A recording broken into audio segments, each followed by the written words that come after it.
Price Lord. இந்த சனிக்கிழமை காலையிலே உங்களை சந்திப்பதில் மிகுந்த சந்தோஷம். இந்த நாளுடைய தியானத்துக்காக ஒரு வேத பகுதி வாசிப்போம். ஆகாய் 3ஆம் அதிகாரம் 12ஆம் வசனம். அப்பொழுது செயல்தியலின் குமாரனாகிய செருபாபேலும் யோசாக்கின் குமாரனாகிய யோசுவா என்னும் பிரதான ஆசாரியரும் ஜனத்தில் மீதியான அனைவரும் தங்கள் தேவனாகிய கர்த்தருடைய சத்தத்துக்கும் தங்கள் தேவனாகிய கர்த்தர் அனுப்பின ஆகாய் என்னும் தீர்க்கதரிசியுடைய வார்த்தைகளுக்கும் செவி கொடுத்தார்கள். ஜனங்கள் கர்த்தருக்கு முன்பாய் பயந்திருந்தார்கள். ஆகாய் தீர்க்கதரிசி தம்முடைய ஜனத்தை நோக்கி தீர்க்கதரிசி சொல்லுகிறான்.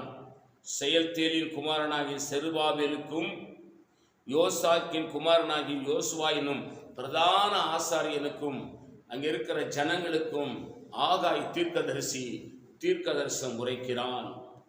என்ன தீர்க்க சொல்றான்? கர்த்தருடைய சத்தத்துக்கு அவர்கள் செவி கொடுத்தார்கள். மிக முக்கியம் அதுதான். இரண்டாவது, ஆண்டவருக்கு பயந்திருந்தார்கள். அருமை தெய்வ பிள்ளைகளே, நீங்களும் நானும் கர்த்தருடைய சத்தத்துக்கு செவி கொடுக்க வேண்டும். இரண்டாவது, அவருக்கு பயந்திருக்க வேண்டும்.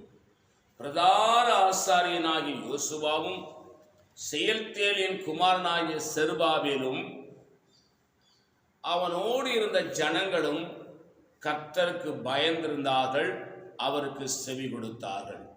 முதலாவது அவருக்கு செவி கொடுத்து, இரண்டாவது அவருக்கு பயந்திருந்தால் இந்த பூமியிலே நாம் ஆசீர்வாதமாய் இருக்கலாம், சுகமாய் இருக்கலாம், பாதுகாப்பாய் இருக்கலாம்.